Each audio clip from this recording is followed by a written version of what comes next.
अब ये दोस्तों ये इन्होंने एक मॉडल बनाया हुआ है कि हम समुद्र के नीचे हैं। तो ये इस तरह होता है समुद्र के नीचे, यानी कि हम दोनों तरफ ये पानी ही पानी है, ये मछलियां हैं, ये देखें आप, बड़ा ही जबरदस्त मंजर है। तो guys this is show the model. In this model we can feel how when we go to the deep in the ocean, so feel like this everywhere water water and this fishes all over around मी।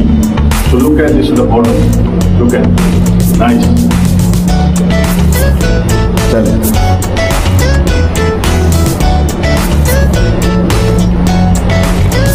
अभी आप देखेंगे मैं बिल्कुल और नीचे आ गया हूँ। I am going go down deep in the ocean like this one, ocean like this. Nice.